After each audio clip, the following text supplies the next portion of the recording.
Sevgili dostlar merhaba. Merhaba derken aslında içimizdeki hüzünle beraber merhaba diyoruz. Zaten merhaba deyince hüzünler feraha tebdil olsun diye söyleriz. Kelimenin kaynağı Arapça olmakla beraber kendi ana dilimizde çokça kullandığımız merhaban derken, merhaba derken gönülleri ferahlatmak, gönülleri yumuşatmak, kavgaları dindirmek adına söylediğimiz bu sihirli kelimenin ardında bir hüzün var. Hüzün nedir? Pandemiyle beraber tüm dünyada kapılar kapandı. Evlerimize kapandık, gönül hanelerimize kapandık. İç yolculuğumuz başladı ama sevenlerimize, sevdiklerimize gidemez olduk. Annemize, babamıza gidemedik. Anaya gidemedik ama şehirlerin anasına da gidemedik. Ümmül Kura, şehirlerin anası, Mekke-i Mükerreme'de Kabe-i Muazzama'ya gidemez olduk. Kapılar kapandı, Kabe tavafsız kaldı, Kabe namazsız kaldı, ezanlar okundu, milyon insan Mescid-i Haram'a koşarken biz orayı yalnız bıraktık. Ama kuşlar yalnız bırakmadı. Tavaf devam etti. Biz Kabe'nin üstünde kuşlar da tavaf ediyor diyorduk ama kendi tavafımızdan başka kimseyi göremiyorduk. Bizden sonra sadece kuşlar tavaf edince bildik ki tavafın devam ettiğini, bildik ki meleklerin de tavaf halinde olduğunu, göremediğimiz varlıkların da Allah'ın beytinin, Beytullah'ın tavafında meşgul olduğunu hep beraber tüm dünya izledik. Asırlarca insanlık oraya hizmet etti. Ama aziz millet, Necip Türk milleti o topraklara padişahlarıyla, başkanlarıyla, reisleriyle, belediye başkanlarıyla, gönül erleriyle, besmelelerle, dualarla her bir tuğlasının üst üste koyulduğu, üzerine Allah, Muhammed aleyhisselam Celle Celaluhu, peygamberlerin isimleri, cennette müjdelenenlerin isimleri, sahabe-i kiramın isimleri hepsi orada soğan kubbelerin hemen yanı başındaki taşların kenarlarına dizildi. Her gittiğimizde dedelerimize de dua ediyoruz orada. Ne büyük nimet Kabe'de iz olmak, ne büyük nimet Medine-i Münevvere'de Peygamberimiz Aleyhisselatü Vesselam'ın makamına girerken ecdadın mührünü, Osmanlı imzasını, İznik'ten gelen o muhteşem, hiçbir camide kullanılmayacak kadar özel desenlerle yapılmış, rengarenk Esmaül Hüsna'nın yazılı olduğu, Peygamberimiz Aleyhisselatü Vesselam'ın ayetleriyle, Kur'an ayetleriyle kendisini anlattığı o sıra sıra ayetleri, baştan sona huzurla yürürken, Kanuni Sultan Süleyman'ın yaptırdığı mihrabın önünden geçerken, bir Türk insanı olarak, bu milletin devamı olarak oradan geçerken hem sevinçle hem de gururla geçiyoruz. Ne büyük nimettir İslam'a ve İslam'ın kaynağı, Kur'an'ın merkezi Kabe'ye hizmet etmek. Ne büyük nimettir Yesrib'i Medine yapan, medeniyetin öncüsü olan, İslam'ın rehberi olan Peygamberimiz Efendimiz Aleyhisselatü Vesselam'ın metfun olduğu o yüce makama hizmet etmek. 10 aydır gidemiyoruz. Gideriz, bakarız, ederiz. Planlar yaptık. Önümüzdeki ay gideriz. Bir sonraki ay gideriz. Daha genciz dedik ama gidemedik. Gidemedik. Çünkü sonraya bıraktık. Yaşlılıkta gideriz dedik.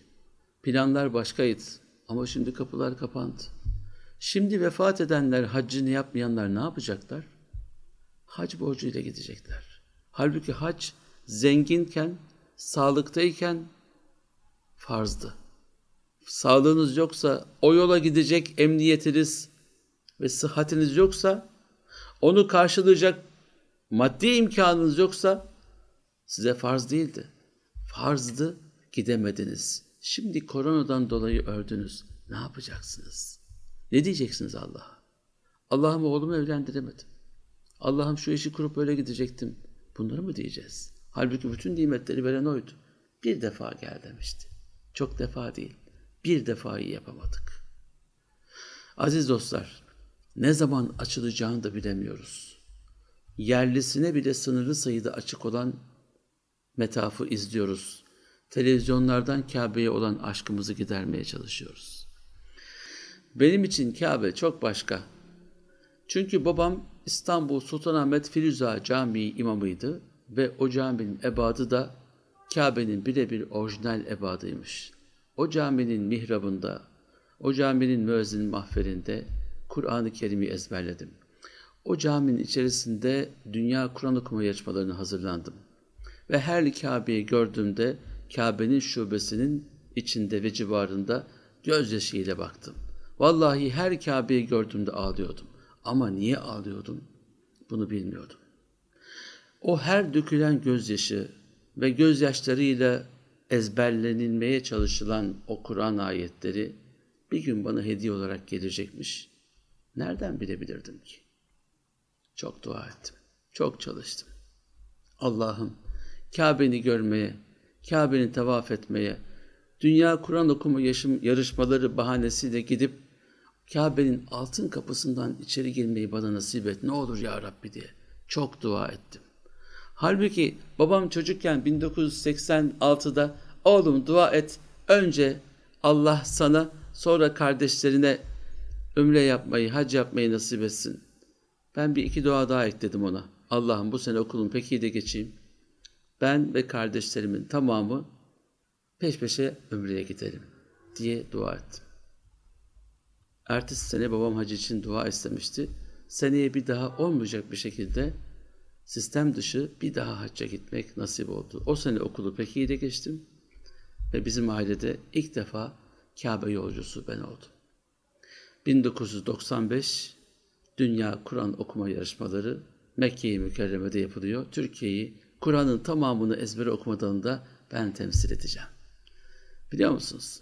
Kur'an-ı Kerim yarışmaları bir hafta 10 gün sürüyor. Bittiğinde bütün yarışmacıları yarışmanın sonuçlarının açıklandığı akşamın sabahında 23 Mart 1995 benim doğum günüm. 18 yaşıma girdiğim gün Allah Teala Kabe'ye bizi huzura kabul etti. Şöyle düşünün, Kabe'nin en dışından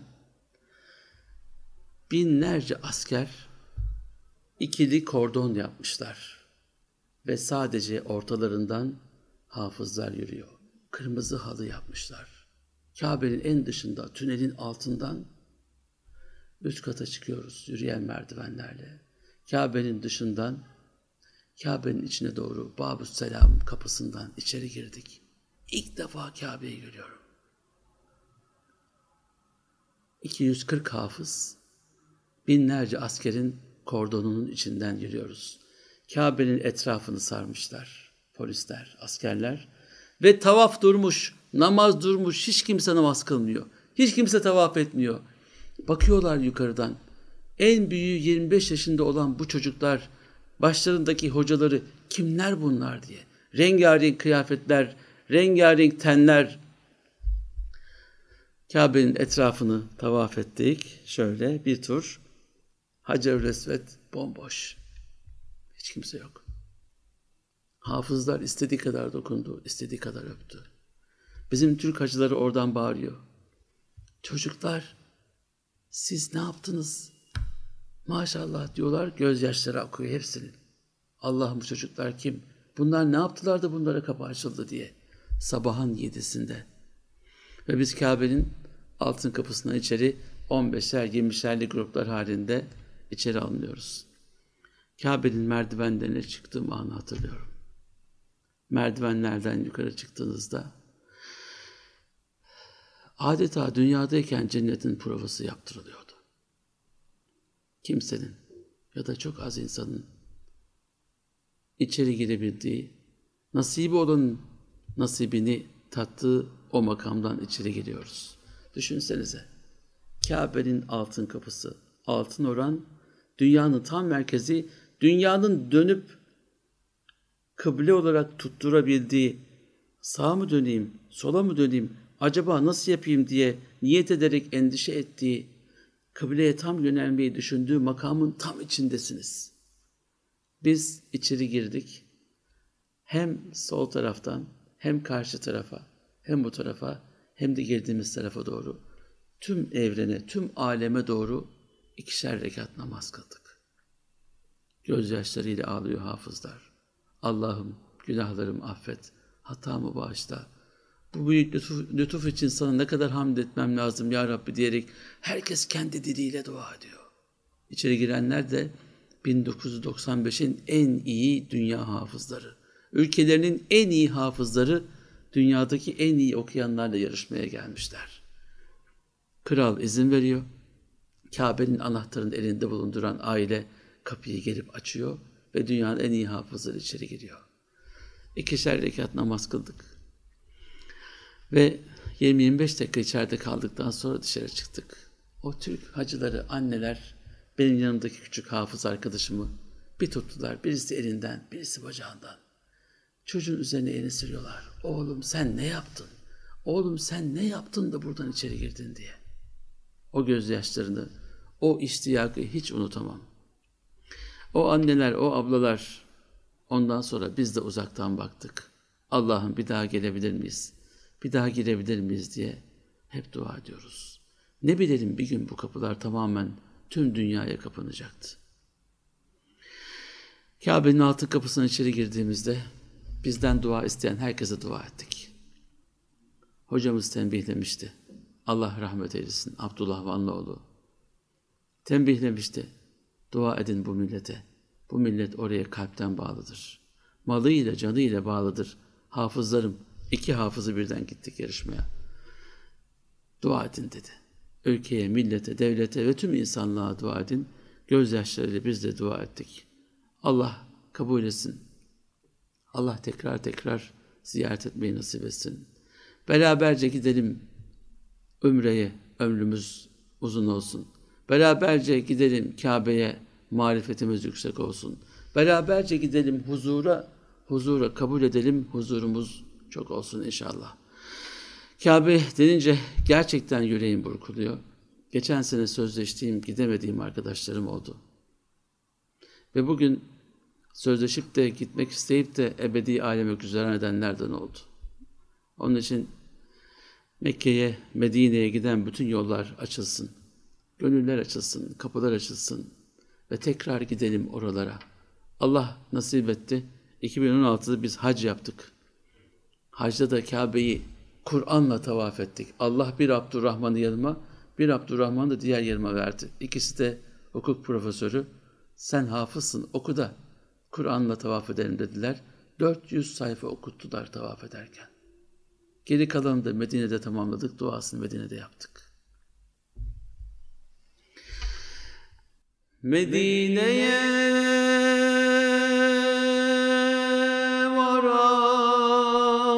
varamadım, gül kokusun alamadım.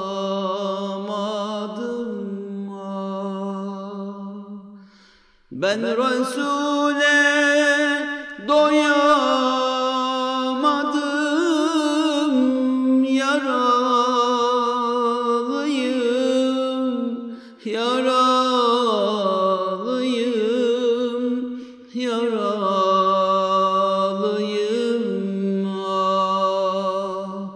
Ben Resul'e doyamadım, yaralıyım, yaralıyım, yaralıyım.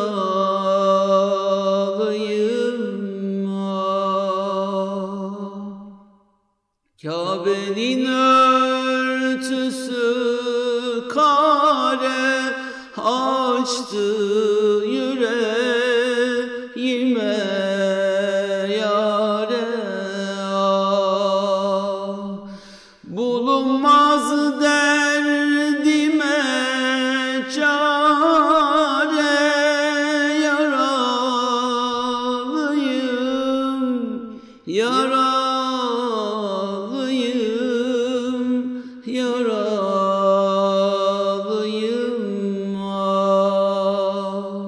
Bulunmaz derdime çare, yaralıyım,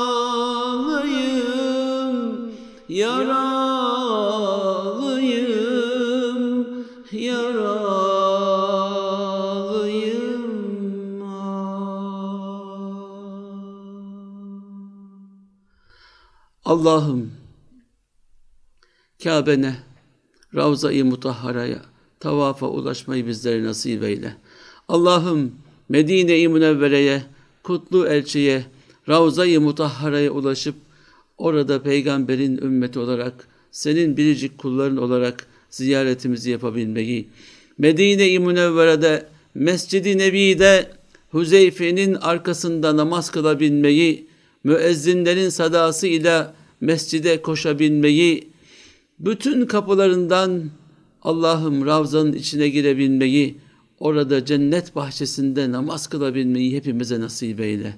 Allah'ım Kabe'nde binlerle, yüzlerle, yüz binlerle, kuşlarla, rüzgarla Kabe'ni tavaf edebilmeyi, metafta buluşabilmeyi, Makam-ı İbrahim'in önünde 2 rekat namaz kılabilmeyi, Safa Merve tepesinin arasında sağ yapabilmeyi, Allah'ım üstümüzdeki 2 parça kumaşla, ihramla, bütün haramlardan uzak kalıp melekler gibi yükselebilmeyi hepimize nasip eyle. El açıp amin diyenleri 2 cihanda aziz eyle. Gözyaşlarıyla oraları özlemle yad eden, kapılar açılsa da gidebilsem diyenlerin, günahlarından, hatalarından halas olmak üzere yollara bakan gözlerin, Allah'ım bu yoldan uzak etme. Uçakların önünü, Kabe'nin kapılarının açılmasının, Allah'ım gönüllerdeki kilitlerin açılmasını diliyoruz. Hastalıklardan kurtulmayı, hastalıklarımızdan bertaraf olmayı, asıl gerçek huzura ermeyi hepimize nasip eyle. Allah'ım ebedi aleme güzeran eden, hastalıktan vefat eden, Covid'den ölenlerin tamamını rahmetle minnetle yad ediyoruz, haberdar eyle. Geride kalanlara sağlık, sıhhat, afiyetle berdevam eyle. Allah'ım iyi niyetle, hayırla, Kur'an'la, dua ile, ibadet ile, geleceğe matuf bütün duaların bağlandığı o güzel tertemiz niyetlerin bütün sıkıntılara kefir olacağını, bütün sıkıntıların üzerinden geçeceğini, feraha tebdil olacağını biliyoruz. Niyetlerimizi tazeliyoruz. Allah'ım imanla, Kur'an'la hepimize hüsnü hatime nasip eyle. Yolumuzu aydınlık eyle. Anne babamıza hürmet etmeyi, insanlığa merhamet edebilmeyi, hamd eden, şükreden kullarından olabilmeyi nasip eyle. Salli ve sellim ve barik ala eşrafi ve es'adi nur cemil enbiya vel murselin. İnneke la teruddul fukara.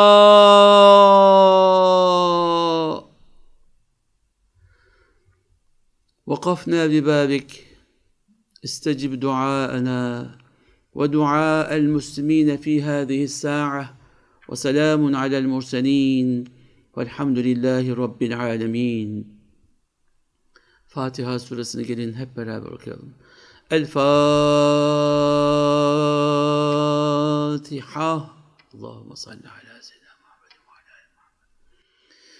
Bismillahirrahmanirrahim. Elhamdülillahi Rabbil alemin.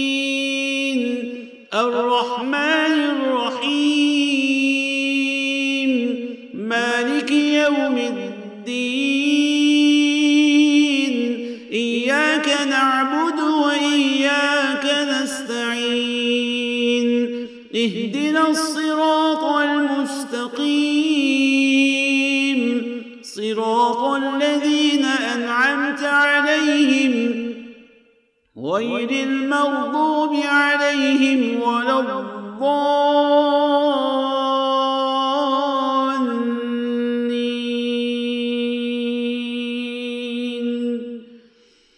Amin.